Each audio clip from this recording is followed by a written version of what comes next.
Welcome, Chosen One. What is up, Aceholes? Welcome back to another Ace of Plays Sunday special. When Gwent is too boring to play, we just talk about it.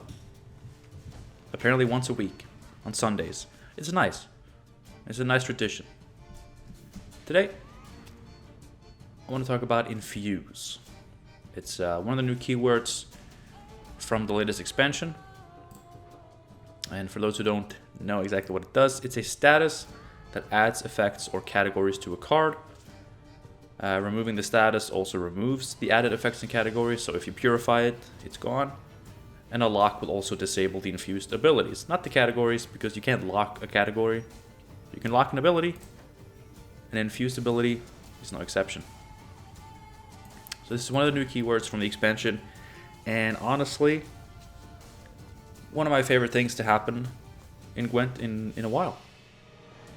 I think it's a cool idea that they used surprisingly well, and I can get back to that probably. They used it surprisingly well, and it opens up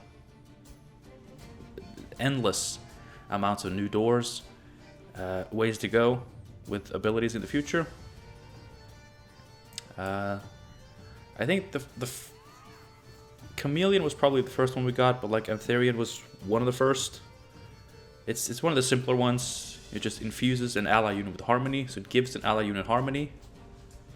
And it has harmony itself, so I mean, this is just a good card. I just played one match with my harmony deck just while getting warmed up, and it's so much fun. And Antherian is such a great card. And when we saw this, I was like, okay, Infuse is going to be very basic. You're going to give keywords to cards. Alright, that's cool. I like that. But, yeah, we also got Chameleon, which gives itself, a primary category. And this is one of the coolest cards in the game right now. Sorry for adjusting this, it's not quite comfortable right now. But still, very, very simple. Okay, it just gets a category. We knew this. They can give abilities and categories. But then, and this is what I meant by they actually used it pretty well. Like, you can infuse lines of text. Deranged Corsair gives Death Wish, Spawn Cataclysm on this roll for 2 turns. That's a whole line of text. Altibald infuses with whenever your opponent plays a card, damage yourself by 1. Treasure Hunters, at the end of your turn, gain 1 coin. Like, entire lines of text can be added to allied units, enemy units. Renfree infuses your leader. You can infuse cards in hand, on board, in deck. And I'm sure infusing stuff in the graveyard would also work. There are ways you could infuse special cards, artifacts. Like, there are so many things you can do with this, and the fact that, just right at the gate, they are showing us that yes, you will be able to infuse entire lines of text. It means that it's practically limitless. And so that's what today's video is about. I have a few custom reworks, 5 in total, of some existing cards that I felt needed a rework or at least a buff. And I wanted to use different ways of utilizing the Infuse keyword to present potential ideas for this. So I think we're just going to get right into it. I think I've talked enough about not custom cards, so let's get into custom cards. The first one is actually Tursek Veteran. This has been one of my favorite cards to look at for however long it's been in the game. It's such a beautiful art, and honestly, it's a cool card right now, and has been for a while because it hasn't changed in a while. It's a cool card, and I feel like it is very close to being good, because I think it is somewhat decent as a self-wound engine, paired with several self-wound cards, including Knut the Callous, Svelbard Priest, the Ursan Ritual Leader. So many ways to trigger the Berserk and heal it up, but Honestly, like the way things have been going, the power creep. Bronzes are so much more than this now. Like the fact that you have to damage it by another 2 just to heal it up to be an 8 for 5. You know, it's not spectacular. Like I said, it's decent. But I want this guy to be really, really good. So I thought, okay, you know what? This is a card that has a repeating effect. You can trigger it multiple times if you have the synergies and the setup. What if every time you're able to do this, you got the stacking effect? So I changed it to Berserk 3, heal self, and infuse self with whenever this unit takes damage a random enemy unit by 1. Now, the actual text there, like the actual ability, it's kind of a placeholder. Like, it's not super interesting. The point here is every time this guy hits Berserk 3, he will heal himself and infuse himself with this ability again. You can infuse cards with the same abilities over and over again. So you play this, he damages himself down to 5. You get him to 3, he will heal himself and gain this effect. If you get him to 3 again, he will heal himself and gain this effect again. Repeat, repeat, repeat. I don't know, is this potentially too good? I don't know, but something like this would be really cool. To have cards that have like these conditions that you have to work for, but you can trigger them multiple times. Having a repeating infusion going on with that, I think that would be nice. I think that would be cool. Like he is a veteran, right? Like his thing is, he gets worn down, but then he rests, sits down by the cozy fire, and he gets back up on his feet. And he's been doing this for a long time, and he's picking up wisdom. He's learning new tricks, learning survival methods, stuff like that. So again, the actual line of text not super fitting with what I just said, but it's just a placeholder. The idea is, he gets wiser, he gets stronger every time. What doesn't kill you makes you stronger, and that's what this guy's about. So that seems pretty cool. All right, next up, Nithral. I know Nithral does actually see minor amounts of play, but I don't think it's a good card at all. It's a very boring card, and I'm not saying my ability that I put on him here is incredibly interesting, except for the order effect. I kind of like that, and that's what this is about. So yeah, deploy Spawn Frost for 2 turns. If the row already had Frost, gain Zeal. That's just, I had to put something on there. Order, infuse an enemy row with Frost on this row also triggers at the end of your turn. We can infuse leaders. Why not infuse rows? I mean, it's pretty strong, but the general idea here is that this infusion doesn't necessarily add points. I mean, it doesn't really add points. It's not like Frost deals extra damage. It just speeds up the Frost. The Frost that you're already applying with other cards who rely on that Frost to trigger to get their value. So, in that sense, I think it's pretty fair. I think it's good. It gives Frost an edge in the shorter rounds. It lets you just use more Frost, because who doesn't want that? I know I do. But the general idea that I wanted to share is just infusing rows. Because we have row effects, right? We have all the weather effects, Cataclysm, stuff like that. Dragon's Dream. I don't think we have any positive row effects anymore. No. But, we could have that too. But with this, you can infuse the row. And, have effects in addition to the row effects, which, for example, for Wild Hunt would be nice, because obviously they want to spam the Frost. And so they rely on row-based effects. So why not just infuse that row with a little bit of extra spice to get the ball rolling, if you know what I mean. That's Nithral. Next up, fan favorite, a classic. Bomb Heaver is artifact removal yet again. As you can see, his ranged ability is the same as his current effect. Damage an enemy by 1. If you have a bomb in your hand, damage it by 3 instead. This is to counteract it being super binary, right? If there is no enemy artifact to target, or that you want to target, he can at least be a 7 for 5. If you have bombs. So it's not even unconditional. You gotta have bombs in your deck, and in your hand specifically. But the melee effect is what I really want to talk about, and I'm really proud of this one. Infuse an enemy artifact with, at the end of your turn, destroy self. You know, so Bomb Heaver, on range draw, he's hucking that bomb, right? On melee, he goes in, he plants a bomb. When the fuse goes out, boom, blow up the artifact. And the thing is,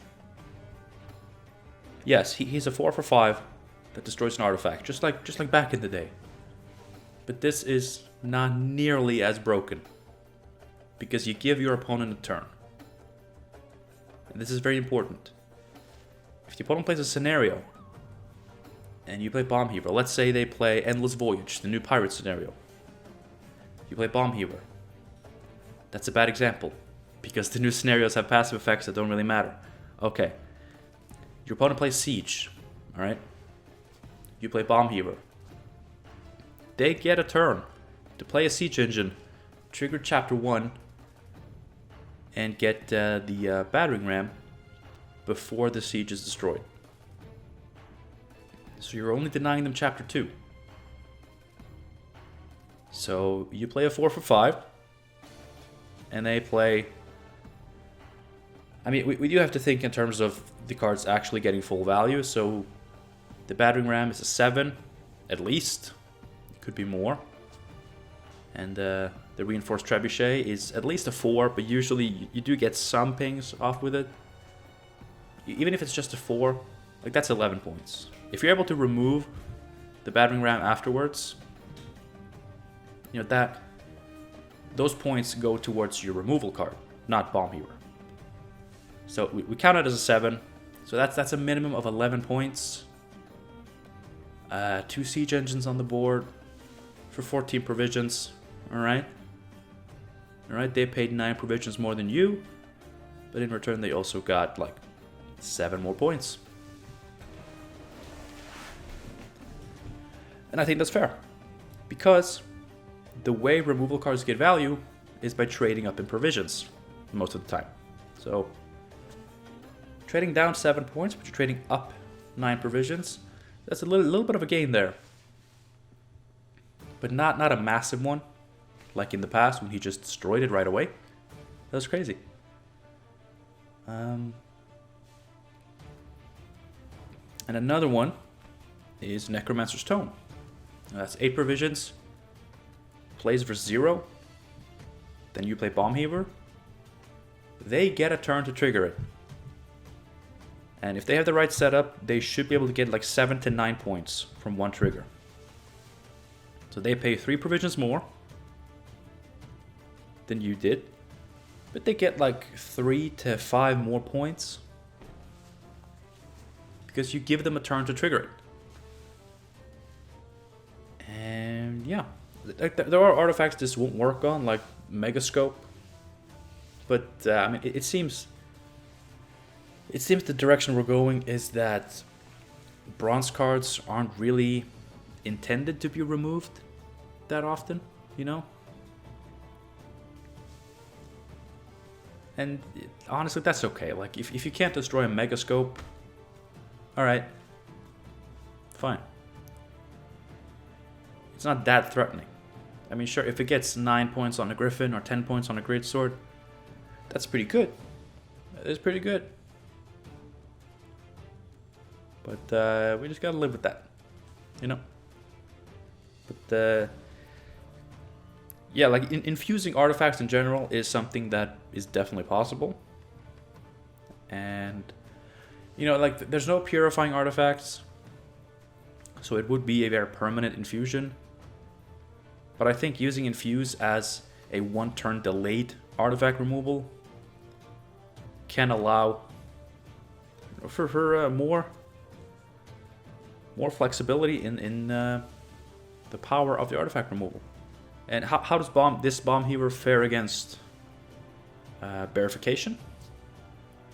Because they cost the same, right? Well, Verification is -6. Bomb heaver is +4, right? Immediately. Points on the board. So it's 10 points less. But with Verification, the opponent doesn't get a turn to trigger their card. And if we're thinking Siege, Necromancer's Tome, that extra 1 trigger they get should be worth at least 7 points.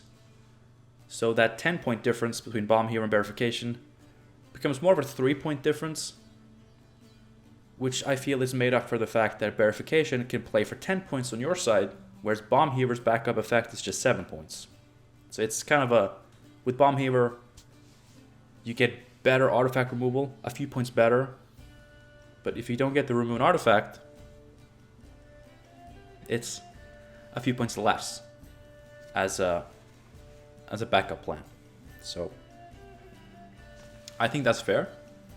You could definitely tweak it, do some more stuff with it, but I think overall it's actually kind of okay, and I'm proud of the idea. Let me know what you think down below. I mean, that goes for all of these. Any thoughts you have on these cards, these uses of Infuse, I would love to hear them. And if you have any ideas of your own, please do share. In my last video about the Defenders, I got a lot of interesting comments. I haven't replied to them. I hope I get a chance to do so. But I read them all, and it was really interesting. Like, a lot of people had interesting ideas and feedback, and it was really nice.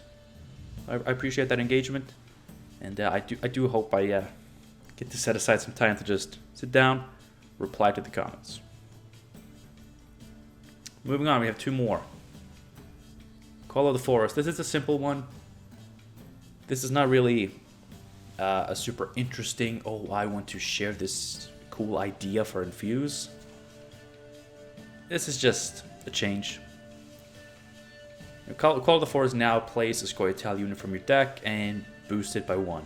Like, what is that? What is that? So I buffed it. Instead of boosting by 1, it infuses with Symbiosis. I know. Massive buff. In nature-based decks, of course. But I mean, I think it's 10 provisions, right? It's a worse Royal Decree. Because it's more expensive. It only plays faction-specific units. So why not add in some actual spice and not just a boost by 1? The 1 boost never justified this. I mean, it used to boost by 2. Like, years ago, it boosted by 2. And then it got nerfed because it was too good. Let's buff it again. It now gives Symbiosis. I mean, it's Call of the Forest. Like, nature itself is calling you to join in the harmony, you know what I'm saying? Symbiosis. Yeah, so this one, not a big deal. Just, I think it would be a cool buff to the card. I think the card definitely needs a buff, so why not? Okay, last up, this one. This one is using Infuse mostly for flavor purposes. This is Knighthood, obviously. Knighthood right now, it spreads 6 points of boost randomly between units on a row. How is that Knighthood? It doesn't even really synergize with Knights because like, they want just big boosts on every unit, not small boosts spread across all the units. So it doesn't make sense. But this, I mean, again, I have to specify this. I have to clarify this. The actual text is not the point. It's the use of Infuse. The use of Infuse. Infuse an ally unit with the Knight category. And Grace 8. Boost adjacent units by 1. I just took Redanian Knight's Grace effect. Because it's like it's very simple. I don't think it should be anything too flashy. And then spawn a Squire to the right of it. You know, just to get some actual points on the board. So you're turning one of your units into a Knight. They're entering Knighthood. They get a Grace effect. And they get their own Squire. Because Knights have Squires. That's the whole point. So I think as a flavor card, I think it's very cool. I think also what you could do, like another idea I had for this, is that you spawn the Squire, but you infuse a unit in your hand with the Knight category and the Grace ability, just so you can use the Squire on the actual card that you use Knighthood on. Just an idea. Would also make you able to actually trigger your scenario with the new Knight, the newly knighted Knight. I think that'd be cool. There are other cards in the game that I feel could use Infuse just for flavor, like just to give categories. Because I mean, how is that not cool? Like being able to give categories. You can, you know, promote someone into a Knight. You can, you know, turn someone into a cultist like Nilfgaard is already doing. You can, you know, turn someone into a Witcher with mutations, right? Even if it's just for flavor, like as long as the card is good, like a little bit of flavor just makes it that much cooler. So I hope we get more of this in the game. So that is it for my 5 ideas for Infuse. Or I guess 4 ideas and then Cold Forest, which wasn't super interesting, but just would be a great buff to a card that is definitely underwhelming right now. Would make it definitely more interesting devotion option over Royal Decree, or even a Necromancer. Yeah. Infuse, just to recap, really fun keyword, really cool with so many possibilities for you know, just flavor, but also really interesting effects, and you know, artifact removal. I'm genuinely happy with that one. I hope we can get something like that. It'd be really nice. You know, bring Bombhaver back to somewhat former glory. And yeah. Like I said, any feedback you have on these effects, and any of your own ideas for Infuse that you might have, please share them with me and everyone else reading comments. That'd be nice. Really appreciate that. Get some good discussion going. Always fun. Big part of the reason why I'm doing these types of videos. Because, you know, I imagine most of you, like me, do really like Gwent, but just really struggle to play it when it is the way it is right now. But that doesn't mean we don't want to talk about it, discuss it, and still have some fun with the game. So thank you for watching. Hope you enjoyed the videos. Do you have any ideas for future, I guess, Sunday specials? I guess that's what they are now, because it happened twice. Twice is tradition. But yeah, any topics you have for discussions, let me know. I do enjoy making these. I'm hesitant to do so because I know gameplay is so much more interesting to most people. Like gameplay videos perform a lot better, and it's not that I exclusively care about how well the video does, but it's just the fact that they do better means that more people are interested in those types of videos. So I've always been hesitant to, you know, make these types of videos instead. But I do enjoy them, and a surprising amount of you seem to enjoy the last one, so maybe this is a thing we can keep doing. I would love to do that. You know, because I don't have as much time as I used to make videos, so gameplay videos are gonna be a little bit harder to make going forward. So it'd be nice to just have the opportunity to sit down, have a chat, make a video. Thanks again for watching. I hope to see you again soon. Until then, have a good one. Stay safe. Stay away from the rent-free. And yeah, see you soon. Bye.